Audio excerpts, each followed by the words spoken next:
नमस्कार, मैं हूं सुमन सिंह। आपका स्वागत है हमारे चैनल पावर ऑफ ब्लैकवुड में। आज हम बात करेंगे वाराणसी के एक वरिष्ठ अधिवक्ता से।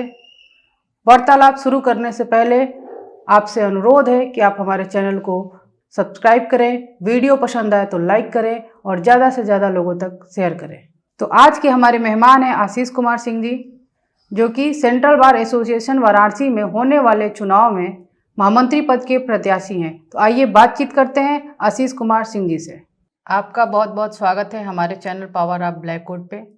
धन्यवाद। सबसे पहले सर आप ये बताइए कि जब आपने ये प्रोफेशन क्यों चुना? हमने ये चुना कि ये सबसे अच्छा लगा हमें, और ये अपनी बात कहने का, समाज में मजबूती से रहने का और लोगों की बात अच्छी तरीके से दूसरे के सामने पेश करने का सबसे अच्छा जॉब है ये। तो आपको लगता है कि ये प्रोफेशन हर घर में एक लोग को करना चाहिए? ज़रूर करना चाहिए, और ये अच्छा है, अच्छा काम है। दूसरों की मदद करना, दूसरों के लिए खड़े होना अच्छी बात है। सर आप किस पद पे चुनाव लड़ रहे हैं? मैं सेंट्रल बार से महामंत्री पद के लिए चुनाव लड़ रहा हूँ। महामंत्री पद का प्रत्याशी हूँ दी सेंट्रल बार वाराणसी से। सर इसकी योग्यता क्या होती है? इसकी योग्यता 15 साल जिनकी प्रैक्टिस हो जाती है वो इस चुनाव को लड़ सकता है। तो मतलब 15 साल से पहले कोई नहीं लड़ सकता? नहीं, 15 साल से पहले इस पद पे नहीं लड़ सकता।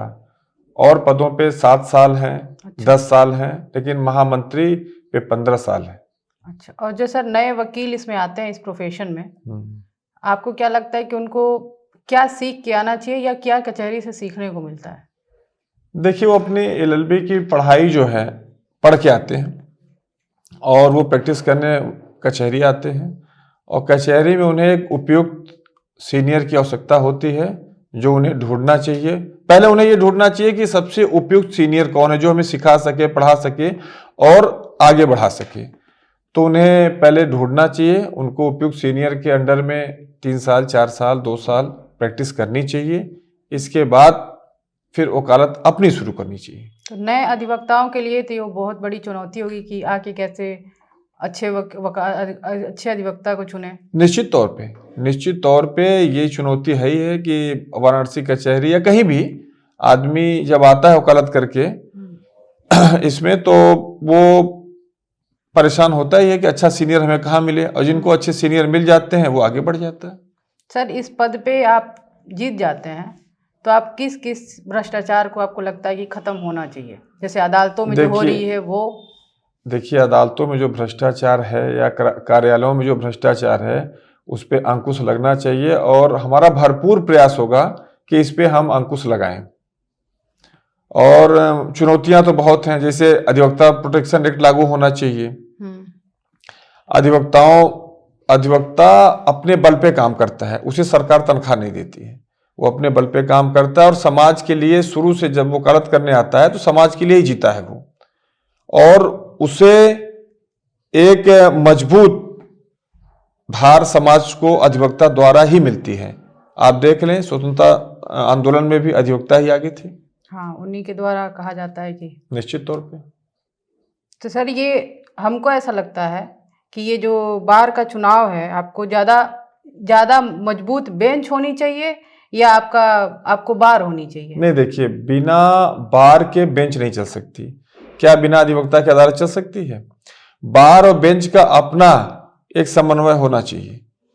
अगर बेंच मजबूत होगी, बार कमजोर होगा तो भी ठीक नहीं है, और अगर बार कमजोर होगा, मजबूत होगा और बेंच कमजोर होगी तो वो भी, दोनों बिना एक धुरी के 2 सिक्के, 2 पहलू हैं। तो ये बात आ क्यों रही है?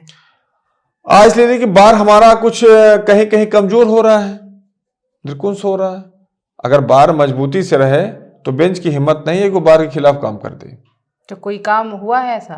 नहीं, अभी तक तो ऐसा नहीं है, लेकिन बार हमारा मजबूत होना ही चाहिए, क्योंकि हम बार से बंधे हैं। हमारे मालिक बार हैं। हम बार काउंसिल ऑफ इंडिया से होते हैं, हम bar council of Uttar Pradesh से गवर्न होते हैं, और हमें लगता है कि बार मजबूत होगा तभी हमारे लिए और हमारे भाइयों के लिए ठीक है।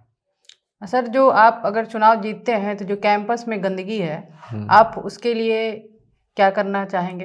निश्चित तौर पे गंदगी दूर होनी चाहिए, शौचालय ठीक होना चाहिए, अधिवक्ताओं के बैठने की व्यवस्था सुचारू रूप से होनी चाहिए, उस पर काम करना है। अगर मैं जीतता हूं तो निश्चित तौर पे इन बिंदुओं पे काम करूंगा।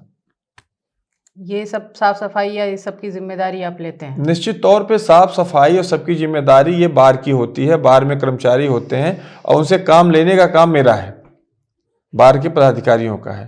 आप जितनी मजबूती के साथ, जितने ध्यान से, जितनी व्यवस्थाओं के साथ आप इस पे काम करेंगे, उतनी व्यवस्था अच्छी होगी। सर, इसके बारे में थोड़ा डिटेल बता दीजिए। जो 100 रुपये का इशू आ रहा है वो आपका, देखिए वकालतनामा में ये 300 रुपये का वकालतनामा हुआ था, जिसमें हुआ था कि 100 रुपया ये अधिवक्ताओं को रिफंड होगा जी, जिसे वर्तमान बार ने बंद कर दिया।